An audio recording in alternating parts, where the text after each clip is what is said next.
I'm Iris, 32 years old. 10 years ago, on the rainiest night of the year, my father threw me out of his house with a torn suitcase and $47 in my pocket. Not because I'd done anything wrong, but because I dared to ask him for what my brother received without question: college tuition. From that night forward, my father told everyone who would listen that I was mentally unstable, that I couldn't hold down a job, that the family had tried everything, but I refused treatment. For 10 years, I stayed silent. For 10 years, I built my career from nothing, while he built an elaborate lie about who I was. Then one day, I was nominated for the biggest award in my industry, broadcast live to hundreds of thousands of viewers. When they called my name and I walked up to that stage, I knew exactly what I was going to say. And my father? He was watching, surrounded by every single person he'd spent a decade lying to. Before I tell you what happened next, if this story resonates with you, take a moment to like and subscribe, but only if you genuinely want to hear how it ends. And tell me in the comments, where are you watching from right now? What time is it there? I'm always curious to know which corners of the world are listening. Now let me take you back to 10 years ago, the night that changed everything. The rain was coming down so hard I could barely see 3 feet in front of me. I stood on the front porch of my parents' house in Connecticut, my grandmother's old suitcase at my feet, its zipper broken from where I'd stuffed my clothes in too fast. Through the beveled glass of the front door, I could see the chandelier in the foyer, the Waterford crystal one my mother had picked out for their 25th anniversary. It was still glowing warm and golden, but the deadbolt had already clicked into place. 30 minutes earlier, I'd been inside that house, surrounded by 32 members of my extended family, celebrating my grandfather's 80th birthday. 30 minutes earlier, I'd still believed that if I just asked the right way, my father might finally see me as worthy of the same investment he'd made in my brother. I was wrong. Let me rewind 2 hours before I ended up standing in that rain. The party was at Castellano's, my grandfather's favorite Italian restaurant. The kind of place with white tablecloths and waiters who remember your name. My father had rented out the entire back room, 32 place settings, Chianti that cost more per bottle than my weekly grocery budget, a 3-tiered cake from the best bakery in Hartford. I'd driven 4 hours from my apartment near campus to be there. I was 22, in my final semester of undergrad, and I'd just received the letter that was supposed to change my life. Acceptance into one of the top architecture programs in the country. Full curriculum. $45,000 a year. I'd rehearsed what I was going to say to my father for weeks. I'd chosen this moment carefully, surrounded by family, a celebratory atmosphere. I thought he'd be in a good mood. I thought the presence of witnesses might make him more reasonable. I was so naive. I waited until the cake had been cut and coffee was being served. I approached my father quietly, touched his elbow, and asked if we could speak privately for a moment. He turned to look at me, his Rolex catching the light, and smiled, but it didn't reach his eyes. "Whatever you need to say it here," he announced, loud enough for the nearest tables to hear. "We're all family." I should have walked away, but I was 22, and I still believed he might say yes. So I told him about the acceptance, about the program, about how this was my dream, and how I'd worked so hard, and how I was hoping, just hoping, that he might consider helping me the way he'd helped Derek. My brother Derek, 18 years old, was sitting 3 seats away. He'd just gotten a brand new BMW for his birthday. His college tuition, all 4 years of it, had been paid in full before he'd even graduated high school. He'd never had to ask for any of it. My father's expression didn't change. "Help you?" he repeated. "The way I helped Derek?" And then he laughed. What happened next still plays in my mind like a film I can't stop rewatching. My father stood up from his chair and suddenly everyone at the table was looking at us. My aunts, my uncles, my cousins, my grandfather still holding his coffee cup. My mother, her Hermes scarf perfectly arranged, her eyes fixed on her plate. "You think you're entitled to the same thing as your brother?" My father's voice carried across the entire room. "Derek is my son. He's going to carry on this family's name. He's going to build something. And you?" He gestured at me dismissively. "You're a girl. You're going to get married, take someone else's name, and raise their children. Why would I waste money on a degree you'll never use? I felt my face burning. 32 people were staring at me. Dad, I whispered, can we please talk about this in private? There's nothing to talk about. He was louder now, making sure everyone could hear. You want money? Go earn it yourself. Derek never had to beg for anything because Derek knows his place. You? You don't even know what you are. I looked at Derek. He was staring at his phone, pretending not to hear. I looked at my mother. She was rearranging the napkin in her lap. I looked at my grandfather, hoping, praying he might intervene. He'd always been kind to me. He'd always told me I was smart. He cleared his throat. Howard, he said to my father, let's not ruin the party. That was it. That was all he said. My father leaned down close to my ear. His cologne, Tom Ford, $200 a bottle, made me nauseous. I'll email you my reasons, he whispered, so you understand your place in this family. 3 days later, sitting in a rented room that cost $400 a month, I opened that email. The email was worse than anything he'd said out loud. I still remember every word. I've read it so many times over the past decade that it's burned into my memory like a scar. Iris, you were born a girl. That is reality. You don't have the right to demand what belongs to your brother. Derek is the future of this family. You are just something to be given away to another family. Don't contact me again unless you're ready to apologize for humiliating me in front of everyone. I sat on the thin mattress of my rented room, instant ramen growing cold on the desk beside me, and I read those words over and over. My laptop screen blurred. I realized I was crying. My finger hovered over the delete button, but something stopped me. Some instinct I couldn't name at the time. Instead, I clicked save. I created a folder and named it Evidence. I didn't know what I was saving it for. I just knew I needed proof. Proof that I wasn't crazy. Proof that the things he said were real. A week later, my mother called. She waited until my father was out of the house. I could tell by the way she was whispering, the way she kept pausing to listen for sounds. Iris, honey. Her voice was thick with tears. I love you.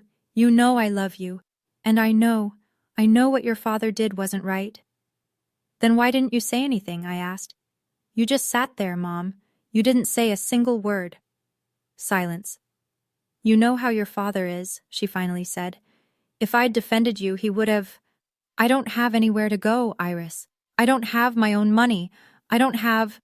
I understand, I said. And I did. I understood that I was completely alone. But my mother did say one thing before she hung up that I didn't fully understand until much later. Iris, she whispered, your father is... He's telling people things. About you. Things that aren't true. I don't know how to stop him. What things? She didn't answer. Just said she loved me and hung up. 2 months later, I found out exactly what she meant. I was studying for finals in my tiny apartment when my phone rang. It was my Aunt Helen, my mother's younger sister. She'd always been warm to me, always snuck me extra dessert at family dinners.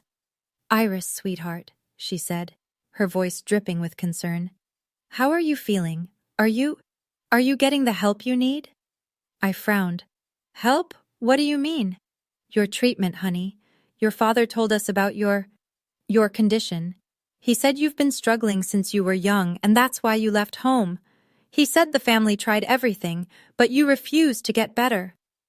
The room tilted. I gripped the edge of my desk. Aunt Helen, I don't have a condition. I don't know what he told you, but... Oh, honey. Her voice was soothing, the way you'd talk to a frightened child. It's okay. You don't have to be ashamed. Mental illness is nothing to be embarrassed about. We're all praying for you. I called 3 more relatives that night. They'd all heard the same story. My father had been thorough. My cousin Sarah read me a text message from our family group chat, the one I'd been removed from. My father's words, sent to over 40 people. Please don't contact Iris. She's going through a serious mental health crisis. Any stimulation could make things worse. We've tried everything. Just pray for her. That's when I understood. My father wasn't just punishing me for leaving. He was erasing me. I had 2 choices. I could call every single person he'd lied to. I could scream the truth from the rooftops. I could forward them his email, show them what he'd really said, demand they believe me over him. Or I could stay silent. I spent 3 days thinking about it. 3 days of barely eating, barely sleeping, just pacing my $400 room and running through scenarios in my head. If I fought back now, what would happen? I was 22 years old. I had no money, no credentials, no reputation of my own. My father was Howard Mercer, a successful contractor, a member of 3 different charity boards, a man who'd built relationships in our community for 30 years. He had golf buddies who were judges. He had business partners who were city councilmen. Who would believe me? A mentally unstable girl with nothing to her name, accusing her respectable father of lies? I could already see how that would play out. They'd shake their heads sadly. They'd talk about how tragic it was, how the illness had made me delusional. My father would play the suffering parent, and everyone would comfort him for having such a difficult daughter. I couldn't win that fight. Not yet. So I made a different choice. I opened my laptop. I looked at the folder I'd created, the one labeled Evidence. I moved my father's email into it. Then I went back through my phone and screenshotted every text my aunt had read me, every message from relatives expressing their concern. I saved all of it. I didn't know when I'd use it. I didn't know how. I only knew that someday I would have something he didn't have right now. Proof of who I really was. Not his words, my work. And when that day came, I wouldn't need to scream. The truth would speak for itself. I threw myself into work. I took out federal loans for tuition. I applied for every scholarship I could find. I worked 2 part-time jobs, one at a coffee shop from 6 to 10 in the morning, another at a design firm's front desk from 6 to 10 at night. In between, I studied. I slept 4 hours on good nights. My grades didn't slip. If anything, they got better. Turns out there's nothing like rage to fuel productivity. It was during my second year that I met Eleanor Vance. She was a guest lecturer that semester, a legendary figure in the architecture world, 70 years old, with a career spanning 5 decades and awards covering an entire wall of her office. She'd designed museums in 3 countries. She'd been on the cover of every design magazine that mattered. She'd also been one of the first women to break into a field that told her she didn't belong. After one of her lectures, she stopped me as I was packing up my bag. "You're the one who did the Morrison project, aren't you?" she asked. "The adaptive reuse concept?" I nodded, surprised she even knew my name. It was exceptional. She studied me with sharp gray eyes. "Tell me about your background." I hesitated. I'd gotten good at deflecting this question. "My family doesn't support my career," I finally said. "We're not in contact." Most people would have pressed, asked why, offered sympathy, made it awkward. Eleanor just nodded. "My father told me women shouldn't be architects," she said. "He didn't speak to me for 15 years after I enrolled in school." She handed me a business card. "I have a studio in the city. Come intern for me this summer. No pay, but I'll teach you everything I know." I took the card. "Ms. Vance," I said, "thank you. You have no idea what this means." She smiled. "Actually, I think I do." Eleanor didn't just teach me architecture. She taught me patience, strategy, the long game. "Success is the best response to people who doubt you," she told me once, over coffee in her studio. "Not because it proves them wrong, though it does, but because it proves you right to yourself." I carried those words with me through the next 10 years. Year 1 and 2, I graduated with honors. My father didn't attend. I didn't expect him to. Year 3 through 5, I started as a junior designer at a small firm, making barely enough to cover my student loans. But I worked harder than anyone else. I stayed later. I took on projects no one wanted. My first solo design, a boutique cafe renovation, won a local award. Year 6 through 8. Eleanor recommended me to a prestigious studio in Chicago. I moved across the country with 2 suitcases and a folder full of drawings. Within 18 months, I was senior designer. Within 3 years, I was leading my own team. Year 9 and 10, associate director. My name on projects that got published in national magazines, invitations to speak at conferences, a reputation built entirely on my own work. And through all of it, my father never stopped. Every year, he refined his story. Every year he had new details to share with anyone who asked about his daughter. She's unstable. She can't hold a job. The family tried everything. Such a tragedy. I know because people told me. A former business partner of my father's ran into me at an industry event in Chicago once. He stared at me like he'd seen a ghost. "You're Iris Mercer?" he said. "Howard's daughter? But he told me that you couldn't." "Couldn't what?" I asked calmly. He didn't finish the sentence, but I saw the confusion in his eyes, the first crack in my father's carefully constructed narrative. I smiled and handed him my business card. The wedding invitation arrived in my mailbox on a Tuesday. I was 29 years old. I'd been living in Chicago for 3 years. I had an apartment with actual furniture that I'd picked out myself, a career I was proud of, and a life completely separate from the family I'd left behind. The envelope was thick cream cardstock, my name written in elegant calligraphy. Inside, a formal invitation to the wedding of Derek Michael Mercer and Amanda Louise Patterson. No personal note. No, "We'd love to see you," or "It's been too long." Just my name on a list, the same as any distant acquaintance. I turned the invitation over. The back listed the wedding party. Howard and Margaret Mercer, parents of the groom. That was it. No mention of a sister. My phone buzzed. My mother's name appeared on the screen. She still called me once every few months, always when my father was out of the house, always with the same mix of love and helplessness. "Did you get the invitation?" she asked before I could even say hello. "I did. Will you come?" Her voice was fragile, hopeful. "Please, Iris. It's been so long. I miss you so much." "Mom," I hesitated. "Does he even want me there?" Silence. Then, "Your father doesn't know Derek sent you an invitation. Derek did it on his own, but I want you there. I need to see my daughter." She paused, and when she spoke again, her voice was barely a whisper. "Just please, don't do anything to embarrass your father. Don't make a scene. It's Derek's day." I looked at the invitation in my hand. 7 years of silence, and this was my welcome back. "Come to the party, stay invisible, don't cause trouble." "I'll be there," I said. But I wasn't going to stay invisible. I was going to see, with my own eyes, what my father said about me when he thought I wasn't listening. The wedding was held at the Waverly Country Club, the same one where my father had been a member for 25 years. Crystal chandeliers hung from vaulted ceilings. White roses cascaded from every surface. A string quartet played Vivaldi as 200 guests mingled with champagne flutes in hand. I wore a simple navy dress, elegant but understated. I wasn't there to draw attention. I was there to observe. My father spotted me the moment I walked in. I saw his eyes flick toward me across the room, register my presence, and then nothing. He turned back to the business associate he was chatting with as if I were a stranger he'd accidentally made eye contact with. For the next 3 hours, he didn't acknowledge me once. I moved through the reception like a ghost. I congratulated Derek and his bride. I hugged my mother, who cried and clutched my hands and whispered, "You look so beautiful," before my father called her name, and she scurried back to his side. I smiled at cousins who looked at me with a mixture of curiosity and pity, and I listened.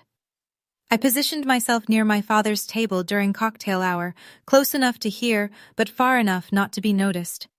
A friend of his, a man I didn't recognize, gestured toward me. "Howard, isn't that your daughter, the one who—" "Ah, yes." My father's voice was practiced, smooth. "She's doing a bit better these days. Still unstable, but we're hopeful. The doctors say with the right medication." "Such a shame," the friend said. "She seems so normal." "That's the thing about mental illness," my father said gravely. "You can't always tell from the outside." I stood perfectly still, champagne glass in hand, and let his words wash over me. I'd known, intellectually, what he'd been saying, but hearing him lie about me while I was standing 15 feet away, was something else entirely. Then I felt a hand on my elbow. I turned to find Derek. "Iris," he whispered, glancing nervously toward our father. "I'm sorry. I'm so sorry. I don't know how to make him stop." "Do you believe him?" I asked quietly. "What he says about me?" Derek's eyes dropped to the floor. That was answer enough. Near the end of the reception, my mother found me. The cake had been cut, the bouquet had been thrown, and guests were starting to drift toward the exits. I was standing alone near the garden doors, watching the sun set over the golf course, when I felt her hand slip into mine. "Come with me," she whispered. "Quickly." She led me outside, past the rose garden, to a quiet corner of the terrace where no one could see us. Her hands were trembling as she reached into her clutch and pulled out something small and black. A USB drive. "Take this," she said, pressing it into my palm.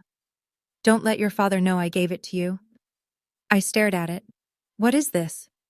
"Everything," her voice cracked. "Every email he's sent about you, every text message, every lie he's told to his friends, his partners, our relatives.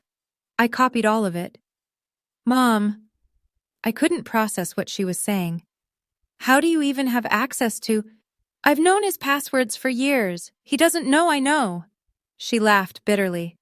"He thinks I'm too stupid to figure them out. But I've been watching, Iris. For 10 years, I've been watching what he does to your name, and I—" Her voice broke. "I couldn't stop him. I was too scared. But I could do this." I looked down at the small piece of plastic in my hand. 10 years of lies. 10 years of systematic destruction of my reputation. All documented. "Why now?" I asked. My mother's eyes were wet. "Because I saw his face when you walked in today. He didn't even look at you. His own daughter. And I thought—" She wiped her cheek. "I thought maybe someday you'll be able to use this, to make people see the truth, even if I can't." I hugged her tighter than I had in years. "Thank you, Mom," I whispered. "You have no idea what this means." I didn't open the USB drive until I was back in Chicago 3 days later. I told myself I needed time to prepare.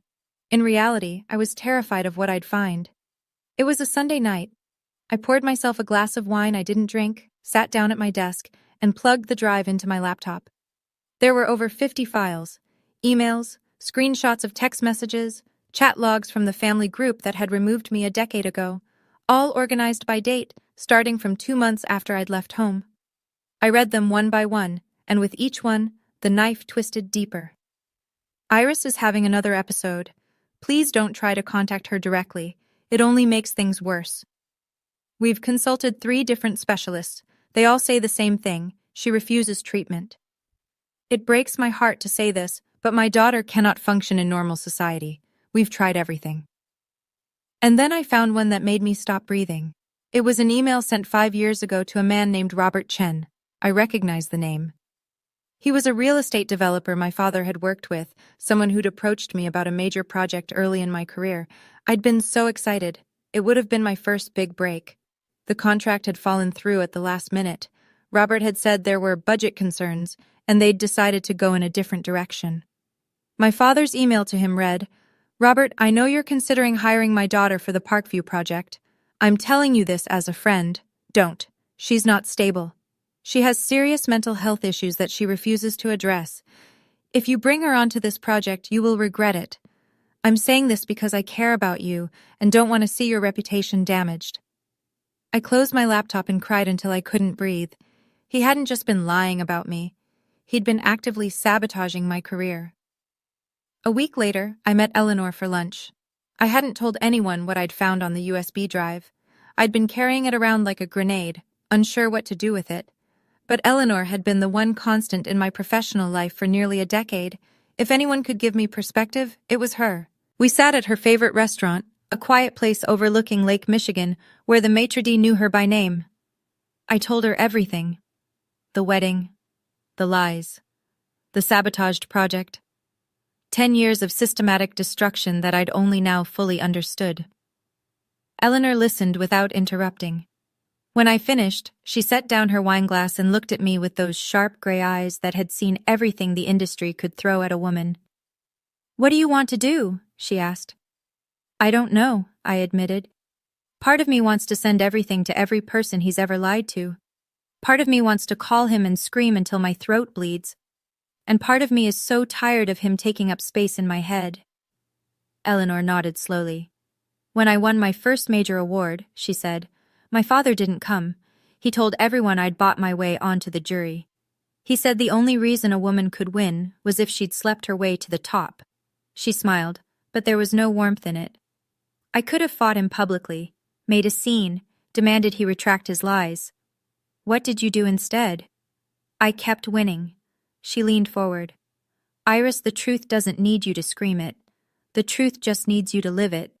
And if you do that well enough, eventually you'll have a stage big enough for everyone to hear. She paused, then added, speaking of which, you're on the shortlist for the IIDA award this year. I'm on the selection committee. I saw your project. My heart stopped.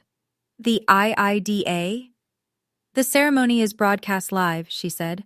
Hundreds of thousands of viewers. She raised her glass. I think your stage might be coming sooner than you think. 6 months later, the email arrived. I was in my office, reviewing floor plans for a boutique hotel in Miami, when my inbox pinged. The subject line made me read it 3 times to make sure I wasn't hallucinating. IID, a Design Excellence Award, official nomination. I opened it with trembling fingers. Dear Ms. Mercer, we are pleased to inform you that you have been nominated for the Interior Design Association's Award for Design Excellence in recognition of your work on the Meridian Hotel Collection. The award ceremony will take place on March 15th at the Grand Hyatt, New York, and will be broadcast live via television and online streaming platforms. I read the rest of the email in a daze. The Meridian Project, 4 boutique hotels across the Midwest, each one designed to reflect the unique character of its city. 2 years of my life, countless sleepless nights, a team of brilliant people who'd trusted my vision. And now, this. I called Eleanor immediately. I just got the email, I said, trying to keep my voice steady. I'm nominated. I know. I could hear her smiling through the phone. I told you, your stage is coming. Eleanor, I don't know if I can. You can, she interrupted gently. And Iris? If you win, I'll be the one introducing you on stage. That's already been arranged. I hung up and sat in my chair for a long time, staring out the window at the Chicago skyline. The ceremony would be broadcast live, hundreds of thousands of people watching, industry leaders, journalists, everyone who mattered in my field. I thought about the USB drive in my desk drawer, about the emails I'd never responded to, about my father, probably sitting in his country club right now, telling someone new that his daughter was too unstable to hold down a job. For the first time, I knew exactly what I was going to do. I just needed to wait for the right moment. 1 week before the ceremony, I was in my apartment, standing in front of a full-length mirror, wearing the dress. It was emerald green, custom-made by a designer friend who'd owed me a favor. Off the shoulder, beaded along the neckline, the kind of dress that made you feel like you could conquer the world. I'd paired it with red-soled Louboutins that I'd saved 3 months to afford. I had 2 speeches prepared. One was standard, grateful, professional, humble. The kind of speech you'd expect from any award winner. The other was different. My phone buzzed. Derek's name appeared on the screen. I frowned. He hadn't texted me in almost a year. Iris, I just found out you're nominated for a big award. Congratulations, that's amazing. I was about to type a simple thank you when another message came through. I need to tell you something. Dad is hosting a watch party for the ceremony at the house. He invited all his business friends and golf buddies. He doesn't know you're nominated. None of them do. I stared at the screen. Why is he watching an interior design awards ceremony? I typed back. One of his clients sponsored it. He thinks it'll be good networking to discuss it with them. Iris, he's going to be watching live, with everyone he's spent 10 years lying to about you. I sat down slowly on the edge of my bed. All of them. Every person he'd told that I was mentally unstable. Every friend he'd convinced that I couldn't function in society. They'd all be sitting in his living room, watching television together, when my name was called. If I won, if I chose to use that stage the way I'd been thinking about using it. One more message from Derek. Whatever you're going to do, I think it's time. I didn't reply. I just looked at myself in the mirror, the dress, the shoes, the woman I'd built myself into over 10 years of silence, and I smiled. This is the point where I want to pause for a moment. If you've been following along this far, You've walked with me through 10 years of silence. Thank you for that. Before I tell you what happened when I stepped onto that stage, I'm curious. What would you say if you were in my position?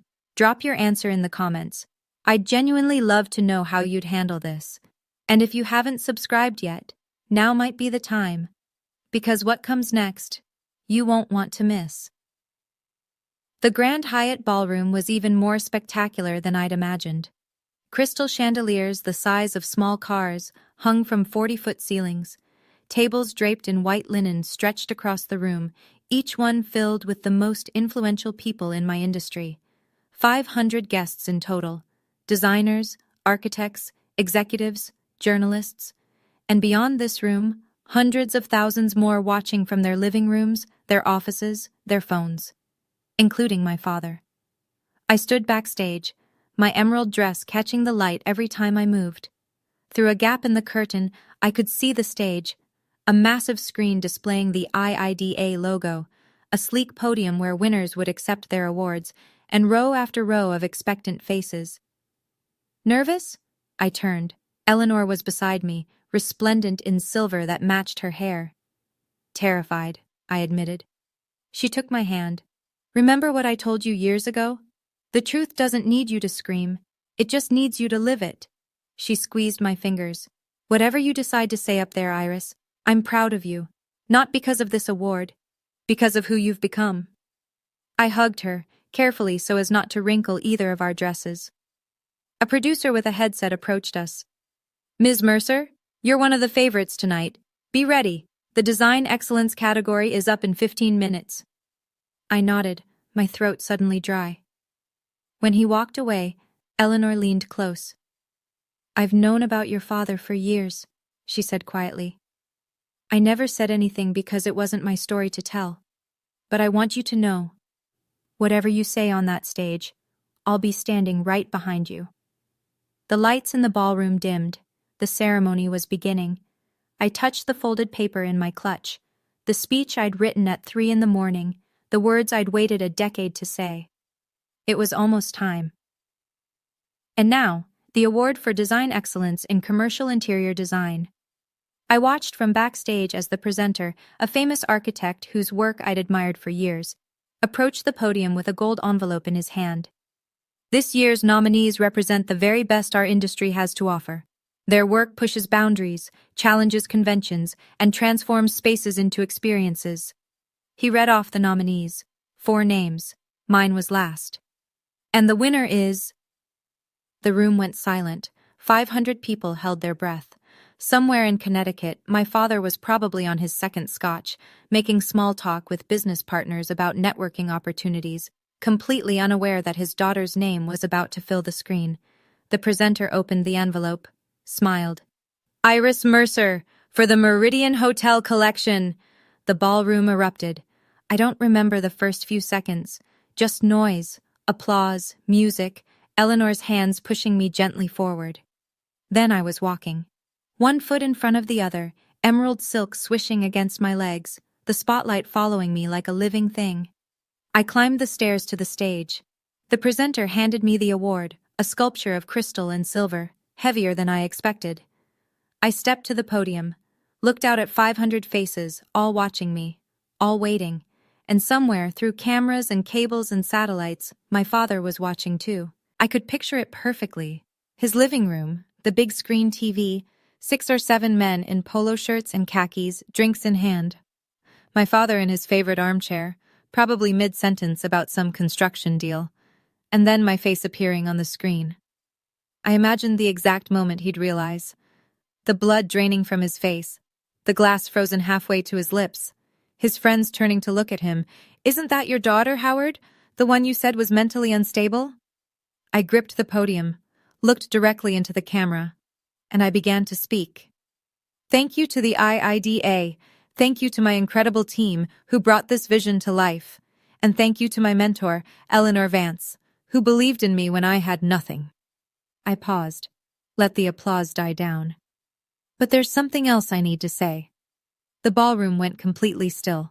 500 people stared up at me. The red light on the camera blinked steadily. Hundreds of thousands more were watching from their homes, their phones, their offices. I took a breath.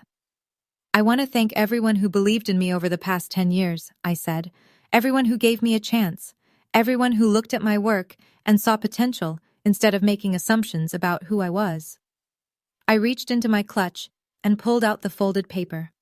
I want to thank all of you, because my own father spent those same 10 years telling everyone who would listen that I was mentally unstable, that I couldn't hold down a job, that I was a burden to my family who refused treatment. A murmur rippled through the crowd. I saw confused glances, raised eyebrows.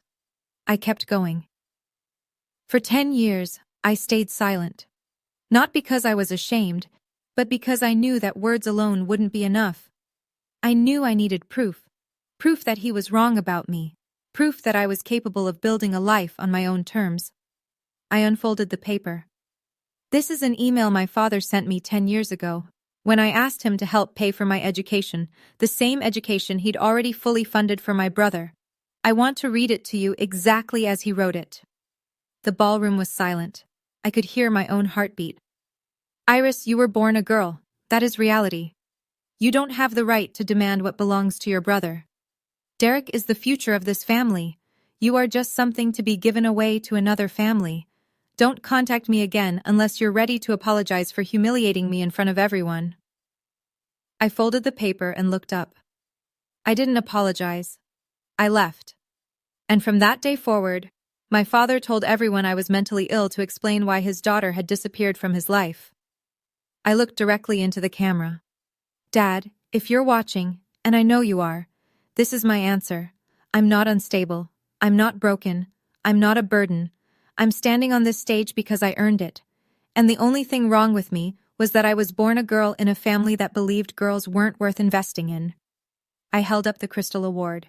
This isn't revenge. This is just the truth, and the truth doesn't need me to scream. It just needed me to live it. The first person to stand was Eleanor, then another, then another. Within seconds, the entire ballroom was on its feet, applause thundering through the room. And somewhere in Connecticut, I knew my father's phone was starting to ring. I don't remember walking off the stage. I remember Eleanor catching me the moment I stepped behind the curtain, her arms wrapping around me so tightly I could barely breathe. I remember her saying, "You did it. You did it, Iris," over and over. I remember my phone, silenced for the ceremony, lighting up with notification after notification after notification, messages flooding in so fast the screen couldn't keep up. I remember a producer approaching us with wide eyes. "Ms. Mercer, the clip is already going viral. We're getting inquiries from news outlets. Do you want to—" "No interviews," I said. My voice was steadier than I expected. What I said on stage is everything I have to say. I don't want to talk about my father anymore. I want to talk about my work.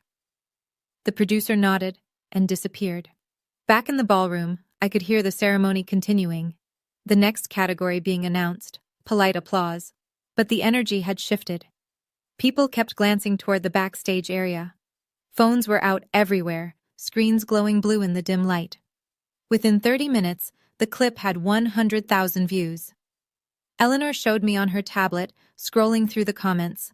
Thousands of people sharing their own stories. Thousands more tagging friends and family. The hashtag Iris Mercer was climbing the trending charts. "You should see what's happening on Twitter," someone from my team said, breathless. "It's everywhere." But I wasn't thinking about Twitter. I was thinking about a living room in Connecticut. About a man in an armchair surrounded by his golf buddies and business partners, the same people he'd spent a decade lying to about his mentally unstable daughter. I imagined Richard Calloway turning to my father with confusion on his face. "Howard, that's your daughter? The one you said couldn't hold down a job? She just won the biggest award in her industry." I imagined my father's phone ringing, and ringing, and ringing. For the first time in 10 years, I wasn't the one who needed to explain herself. 48 hours later, the video had 3 million views. I watched the number climb from my apartment in Chicago, curtains drawn, phone on silent. Every news outlet in the country wanted an interview. Every morning show wanted me on their couch. My inbox was so flooded that my assistant had to create a separate folder just to manage the media requests. I said no to all of them. The speech said everything I needed to say, I told my publicist. I don't want to become known for my family drama. I want to be known for my work. The articles wrote themselves anyway. Award-winning designer exposes father's decade of lies on live TV. Iris Mercer's acceptance speech goes viral. The truth doesn't need me to scream. The email that started it all, inside one woman's 10-year journey to justice. The comments sections were overwhelming. Thousands of people sharing their own stories of being dismissed, diminished, disbelieved by their families. Thousands more tagging their own fathers, their own mothers, their own siblings who'd said they'd never amount to anything. I'd become a symbol of something I hadn't intended to represent. On the second day, I started getting messages from people I hadn't heard from in years. Relatives who'd cut me off, family friends who'd believed my father's lies, former colleagues who'd been warned to stay away from me. The apologies came in waves. Iris, I'm so sorry. I had no idea. I should have questioned what Howard told me. I feel terrible. All these years I thought you were struggling. I should have reached out. I never should have believed him. Can you ever forgive me? I read every single one. I didn't respond to most of them. But one message stood out. From an email address I'd almost forgotten. Robert Chen, the developer who'd pulled the contract 5 years ago. The one my father had sabotaged. Iris, I owe you more than an apology. I owe you an explanation and a conversation, if you're willing. I stared at his message for a long time. Then I wrote back. I'm listening. I didn't witness what happened at the country club. Derek told me about it later. 1 week after the ceremony, Richard Calloway, my father's closest friend of 20 years, requested a meeting. Not at my father's office, not at his home, at the Waverly Country Club, in the private dining room where deals were made and reputations were either built or destroyed. 4 men were waiting when my father arrived. Richard, James Monroe, David Foster, Tom Patterson, Amanda's father, now my brother's father-in-law. All of them had been at the watch party the night my speech aired. All of them had spent years hearing my father's stories about his tragic mentally ill daughter. Sit down, Howard, Richard said. His voice was cold. My father sat. According to Derek, who heard about it from Richard himself, my father tried to control the narrative from the first moment. Before you say anything, my father said, you need to understand. That speech was taken out of context. The email she read was from a very difficult time. She's twisting everything to Howard. Richard held up his phone. On the screen was a screenshot of a text message. You sent me this 3 years ago. I'm going to read it to you. Don't bother with Iris. She's unstable, can't keep a job, and the family has tried everything. Just pray for her. My father's face went pale. And this one, Richard continued, swiping to another screenshot. You sent to the entire group chat after she left. Please don't contact Iris directly. She's in a fragile mental state and any stimulation could set her off. We've consulted specialists. It's very serious. You lied to us, David Foster said quietly. For 10 years. She was on live television, Howard, Tom Patterson added. I watched her accept that award. She's not mentally ill. She's accomplished, successful. Everything you said was the opposite of true. Why would you do that to your own daughter?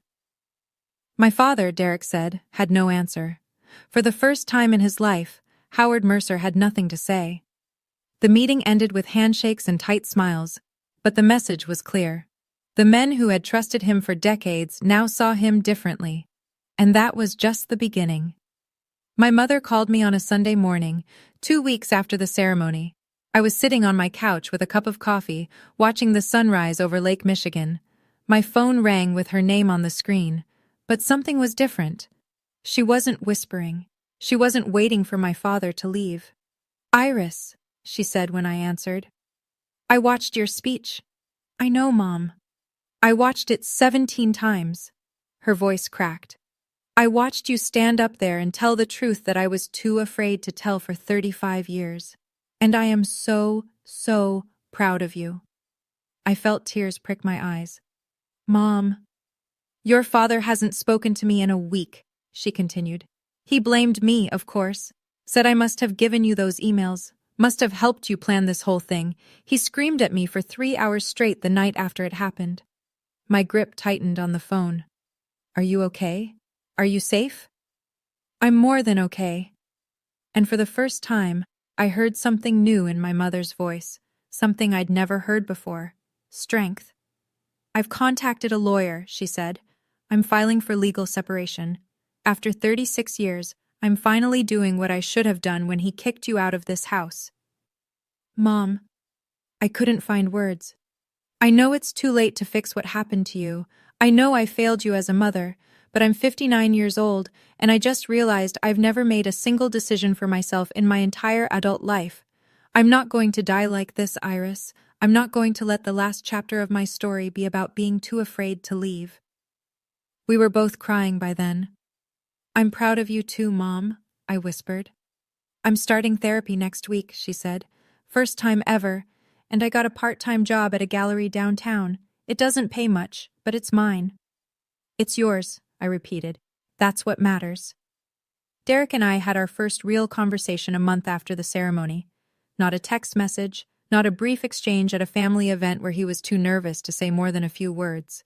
An actual conversation, face-to-face, over video call. He looked older than I remembered, tired. But his eyes were clearer somehow, like he'd stopped hiding from something. "I need to say something," he started, "and I need you to let me finish before you respond." I nodded. "I knew what Dad was saying about you was wrong. I've known for years. I heard him tell those stories at dinner parties, at golf outings, to anyone who asked about you, and I never said a word." He took a shaky breath. "Because saying something would have meant admitting that I benefited from your suffering, that everything I had, the tuition, the car, the easy path, came at your expense. I didn't want to face that." "Derek, let me finish." His voice cracked. "I was a coward, Iris. I was a coward, and I'm sorry. I can't undo the past decade. I can't give you back the years you struggled alone. But I can promise you that I'm going to be better. Not just in words, in actions." I sat with that for a moment. "I appreciate you saying that," I finally said. "But you're right, words aren't enough. I need to see what better looks like before I can trust it." "I understand." He paused. "I've started seeing a therapist, for the first time in my life. She's helping me understand that Dad didn't just hurt you. He hurt me too, in different ways. The pressure to be perfect, the conditional love, the way I was taught that my worth depended on being the good child. That doesn't excuse what you didn't do." "No, it doesn't." He met my eyes through the screen. "But it helps me understand why I was so afraid to do it." I nodded slowly. It wasn't forgiveness. Not yet. But it was a start. "One more thing," Derek said. "Amanda's pregnant. We're having a girl." He swallowed hard. "I'm going to make sure she never, ever feels the way Dad made you feel. That's a promise I'm making to myself. And to you." 1 month after the ceremony, an email from my father appeared in my inbox. I stared at the sender's name for a long time before I opened it. Howard Mercer. The first direct communication from him in 10 years, since the email I'd read on national television. I clicked. "Iris, what you did at that award ceremony was a betrayal of this family that I will never forgive.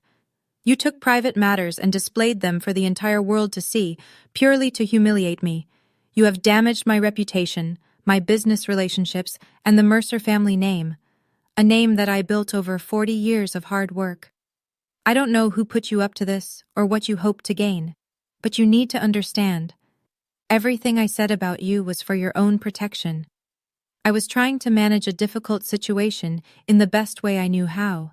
The fact that you've twisted that into some kind of public revenge fantasy tells me that you are still as unstable as you've always been. I expect a public retraction. I expect you to make a statement clarifying that you exaggerated and took my words out of context. If you do this, we can discuss moving forward as a family. Your father, Howard Mercer, CEO, Mercer Construction." I read it twice.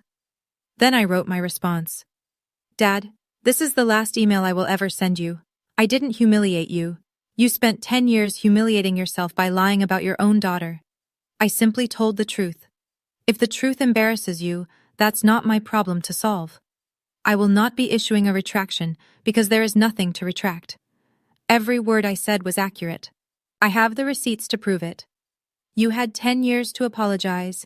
You had 10 years to call me, reach out, admit that what you did was wrong. Instead, you doubled down on the lie every single time. I don't hate you.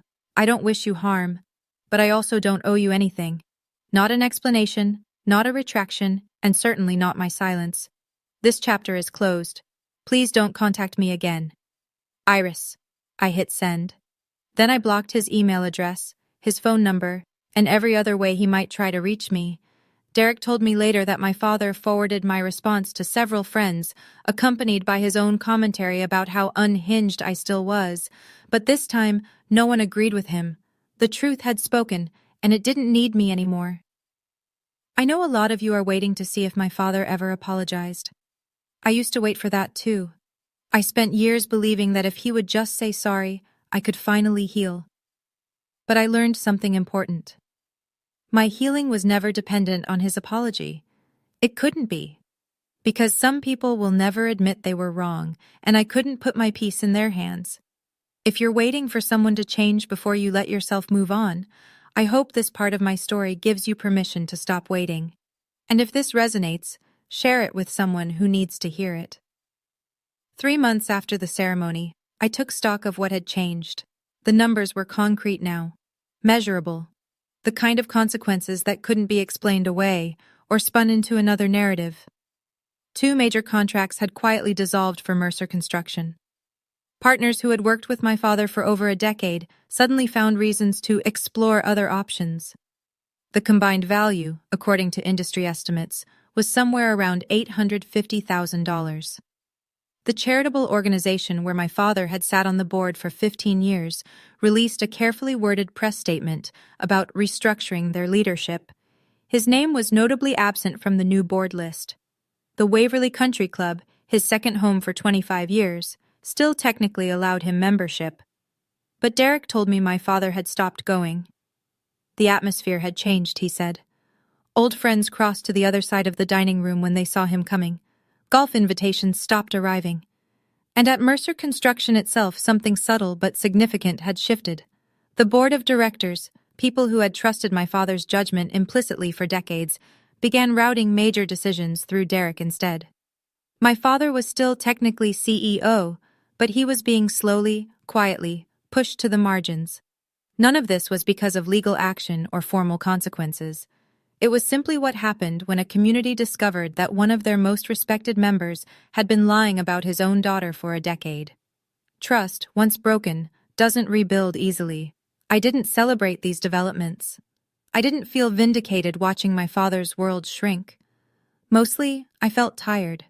Tired of a story I'd never wanted to be part of in the first place. I'd spent 10 years building a career to prove I wasn't what he said I was. Now I wanted to spend the rest of my life just being myself. The award sat on a shelf in my office. I rarely looked at it. The speech had served its purpose. It was time to move on. 1 year later, I became a partner at the firm. The promotion came not because of the viral speech or the media attention, both of which I'd worked hard to distance myself from, but because of the work I'd done in the 12 months since. 3 new hotel projects. A renovation of a historic theater that made the cover of Architectural Digest. A reputation built on talent, not trauma. My new office had a view of Lake Michigan. Floor-to-ceiling windows. My name etched on the glass door. Iris Mercer, partner. On my first day in that office, I hung 2 things on the wall. The first was the IIDA award. Not prominently, just on a shelf near the window where the light caught the crystal. The second was a small painting Eleanor had given me when she retired the month before. It was a watercolor of Chicago's skyline at sunset. On the back she'd written, "For Iris, who walked the whole way on her own 2 feet. With love, Eleanor." I'd started a mentorship program for young designers from difficult backgrounds. Once a month, I met with students who were working their way through school the way I had, scholarships and loans and part-time jobs, families that didn't support them, dreams they were told were too big. You don't have to come from the right family to build the right career, I told them. You just have to be willing to outwork everyone who doubted you. I didn't talk about my father in these sessions. I didn't tell them my story. I just showed them what was possible. The interview requests still came occasionally. Book deals, podcast appearances. Tell us about the speech that went viral. I declined them all.